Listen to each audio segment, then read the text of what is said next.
In March, after Russian blitzkrieg in Ukraine had failed and Russian troops had withdrawn from near Kiev, it was not yet game over for Putin and his inner circle. After all, Russia's military was still much more powerful than Ukraine's, and the victory still looked certain. The military would regroup, modify its tactics, and Ukraine would inevitably succumb to the pressure. In April, Russia concentrated its military effort in Donbass, leveling towns and villages to the ground with barrage fire, slowly advancing with big losses in personnel and resources, but capturing new territory in the eastern part of Ukraine. By the end of May, early June, the Kremlin was celebrating again. Sooner or later, this or next year, Kiev would fall. Military experts, although they didn't project their expectations that far, were still cautious. Russia's advance was evident, and the idea that Ukraine would lose the war still sounded probable. But now, Russia's latest defeat near Kharkov is different. For Vladimir Putin, it is a strategic failure, militarily, psychologically, and politically.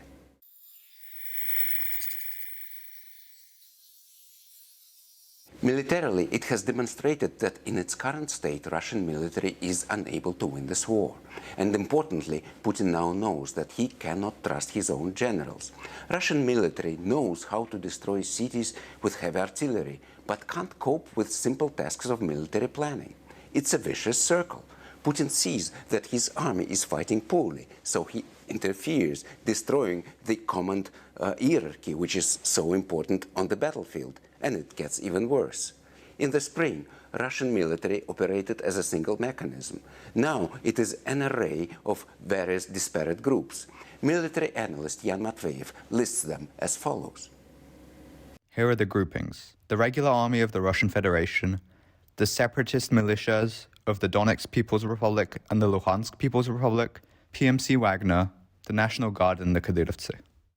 They are controlled differently, supplied differently, engage in combat differently, they are not coordinated, and this, among other things, is a huge reason for latest defeat.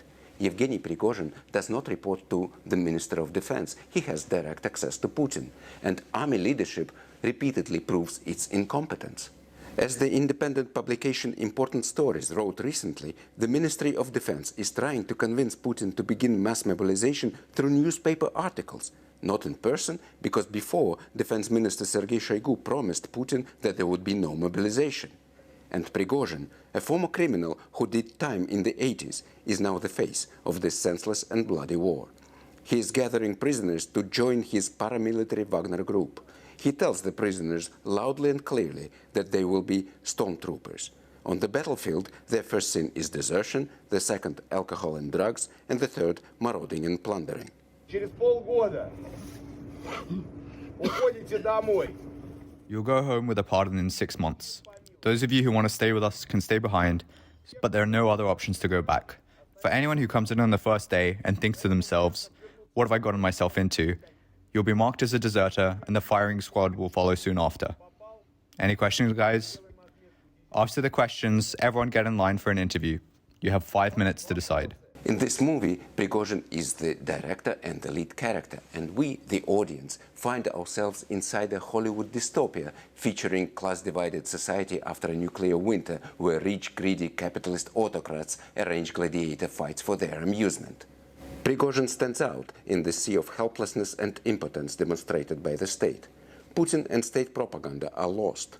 On television, through common screams about Nazis in Ukraine, new questions are quietly whispered. Maybe something is going wrong after all. But the general party line prevails. Victory will be ours. There is no other option. It's us or them.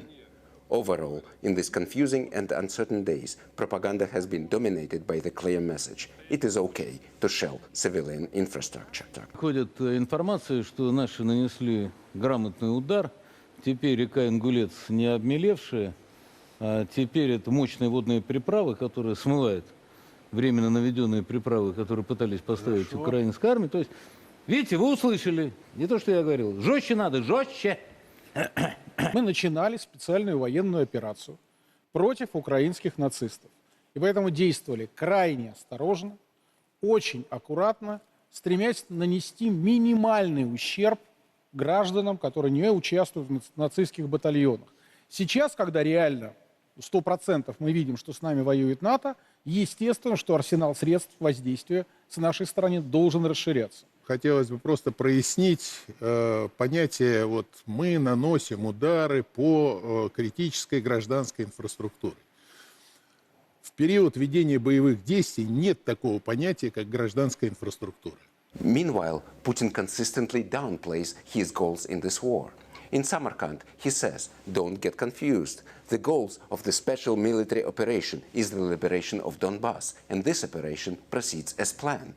Несмотря на вот эти попытки контрнаступления украинской армии, у нас наступательные операции на самом Донбассе-то не прекращаются, они идут. That is to say, well, if we were squeezed out from near Kharkov, that was not our battle. Neither does it matter what's going on in the south. It's not where we... After latest retreat, the occupation of Donbass becomes nearly impossible.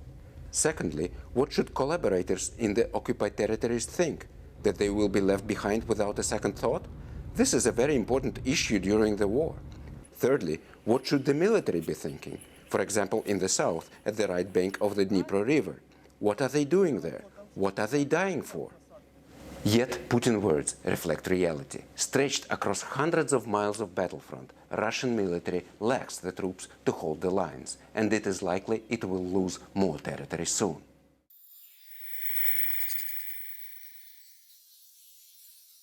Psychologically, the myth of the world's second army was Putin's essential source of prestige and might both across post-Soviet territory and on the global stage. NATO generals were praising Russia's military modernized skills and power. This is how Putin's army looked on the pages of the New York Times just before the war. A significantly upgraded military has emerged as a key tool of Vladimir Putin's foreign policy, as he flexes his might around the globe and most ominously on the Ukrainian border. Under Mr. Putin's leadership, military analysts have said that it has been overhauled into a modern, sophisticated army, able to deploy quickly and with lethal effect in conventional conflicts. Now, the myth of the world's second army has collapsed, and the world knows that Putin's military is as disorganized and unprepared for modern warfare as before. Now, after years of heavily investing in his image of the world's most powerful strongman, Putin looks weak. Since the beginning of the war, Russia has consistently lost influence in post-Soviet territories. Countries that used to depend on Moscow are now looking for other centers of gravity, namely China and Turkey. And Putin is forced to explain himself to China's and even to India's leader, now without that familiar expression of iron confidence on his face. Высоко оцениваю сбалансированную позицию китайских друзей в связи с украинским кризисом. Понимаем ваши вопросы, ваши озабоченности на этот счет. Я знаю вашу позицию по конфликту в Украине, и ваши озабоченности, которые вы постоянно высказываете.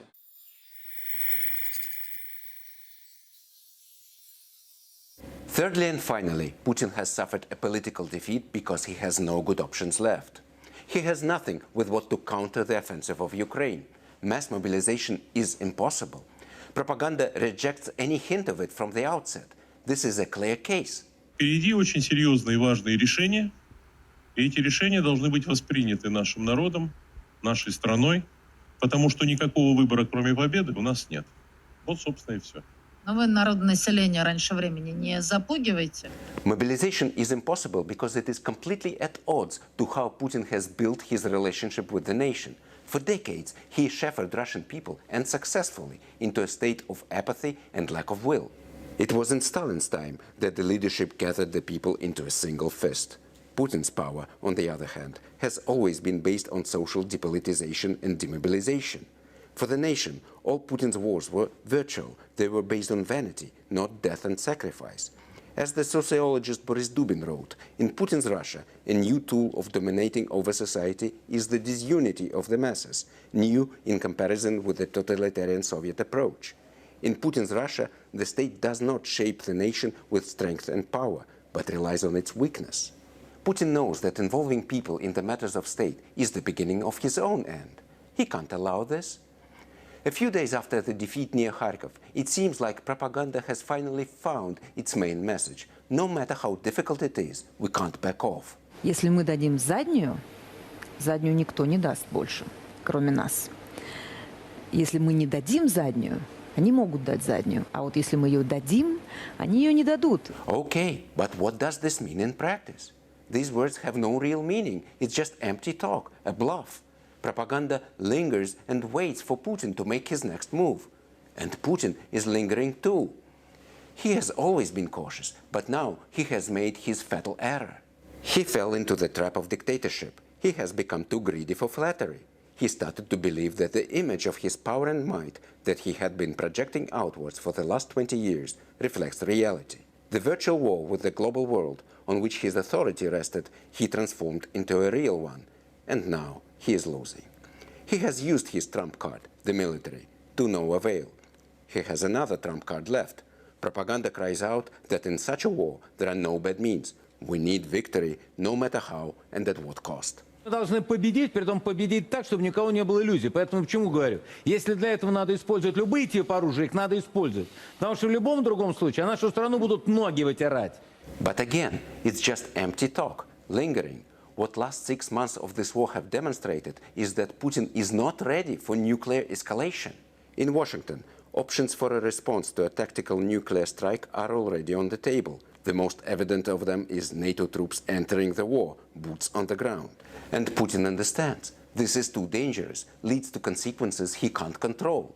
He is already losing the war with Ukraine. How could he possibly hope to win the Third World War? I wonder, Mr. President, what you would say to him if he is considering using chemical or tactical nuclear weapons. Don't. It will change the face of war unlike anything since World War II. And now Mikhail joins me here. Mikhail, thanks for joining me. I will quote two phrases from what we've just seen. He knows that he's in a difficult position and he keeps losing the criminal war. What do you think? Could the decision to mobilize help him recover?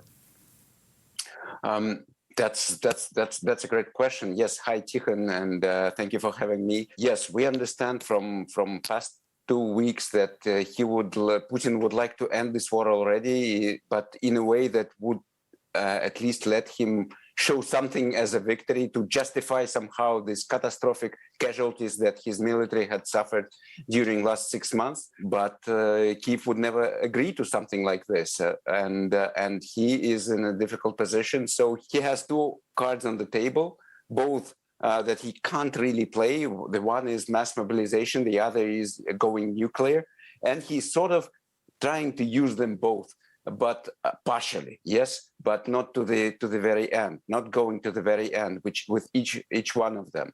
So he's raising the stakes, he's upping the ante, but at the same time he's pushing himself into a corner. Nobody knows how, well, at least at the moment, how the mobilization would go. And he needs them basically on the battlefield because he needs them to hold the lines, to make the troops hold the lines across the whole length of the front, which is what, about 1,000 miles or something like that. And we don't know to what extent this mobilization would work. Will they be able to actually get to combat these 300,000 new conscripts?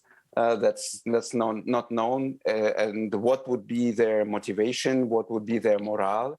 What would be their skills when it will happen? And most importantly, we don't know what will Ukrainian military do before it all happens, and how fast and how far would it advance on the battlefield to the east? This is very, very important question as well.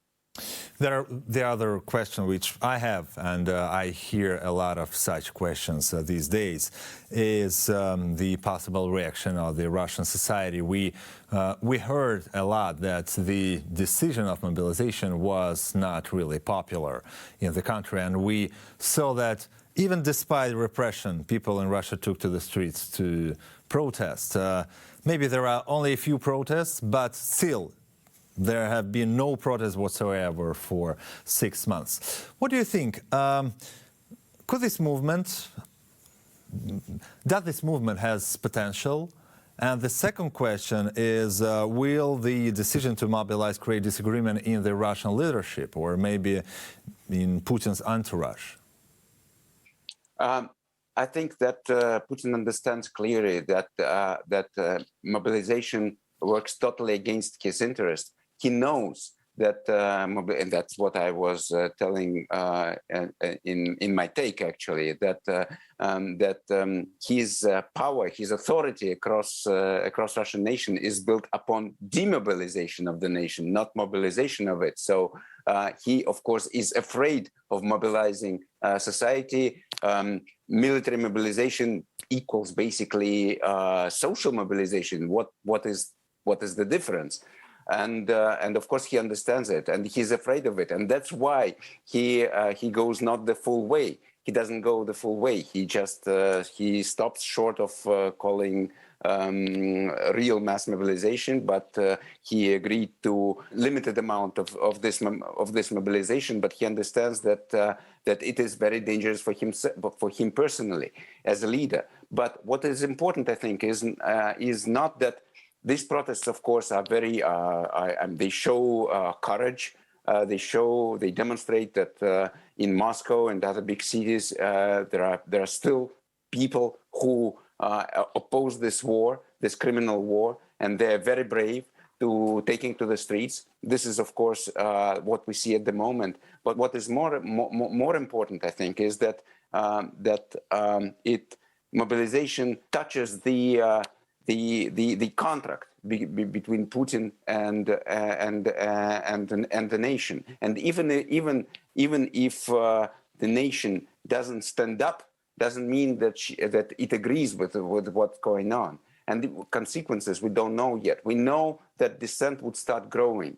We know that people now understand that they cannot distance themselves from this war. They cannot keep away from it. That this war starts coming to their homes, to their kitchens, to their relatives, to their sons, and it's now part of their life, which they thought was free of real war. The war was supposed to be virtual, as every war that Putin had thought before, and now it's not the case. And this is the very sensitive and difficult and important situation, which does not transform itself momentarily into street protests, but touches something very important inside the nation's heart. Well, let's see how it goes. Thank you so much, Mikhail Fishman, my colleague from TV Rain.